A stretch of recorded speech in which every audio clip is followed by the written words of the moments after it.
Being able to communicate your boundaries well is the difference between having to force people to do what you want and having them do it willingly or get the hell out of your life. Let's talk about it. So, I find a lot of people on their healing journey go from not being able to set boundaries to being a little overly forceful, and then you end up in the same place as you were before, which is not getting your needs met. I find that the middle road and the successful path to boundaries is how you communicate them, because it's not that your boundary probably isn't good, it's how you are relaying that. Here are some examples. And I find this in relationships all the time, and let's say friendships, of telling people what you need, but you say it in a way that sounds like you're talking to a waiter at a restaurant. Like, I need to make sure there's no cilantro because I'm allergic. I need to get affection in a relationship or I'm not going to be happy. I need to have my birthday celebrated or I'm not going to stay. That doesn't inspire someone to want to meet your needs. What I like to do is frame the positive effect of the thing I need or the risk that could come with me not getting my need met. Let's use the example from before. I need affection in a relationship. That sounds a certain way. You can instead say something like, when I receive affection in a relationship, it makes me feel really valued, it makes me feel really loved, and it just makes me want to continue to pour into my partner and stay there. Wouldn't somebody want those things, the effect?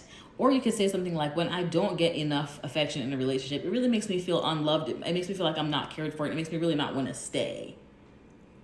That person's going to want you to stay. And they're going to be like, oh, hold on. That's not the effect that we want. I don't want to run that risk. So I will happily give you what you need rather than you demanding it from me, right? Let's say, for example, you're in the workplace and you disagree with something that's being said based on your expertise.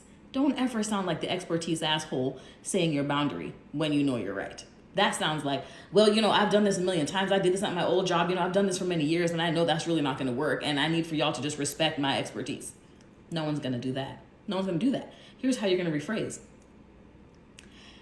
I have seen the situation many times in past lives, and based on what I've seen, here's the risk of us not doing it this way. Again, people don't care about what you want. They care about what's in it for them. It's a give and take. If you stomp your feet and say, I need you to listen to me and do it this way, what's in it for them? Nothing. But if you tell them, hey, if we don't go the way I'm saying based on this information that I have, we could run a major risk. That risk could be you looking stupid, you get in trouble, us losing money, right? Those things are things people care about. Now they're bought in to your boundary and to what you think should be happening. Again, always give people a framework of how it relates to them so you're not just making a demand, right? If I find that someone's not communicating with me enough, this is the popular one. Oh, he didn't text me and this and that. Communicate once. It really makes me feel like we're building something if we stay in contact daily or, if we get together, once or twice a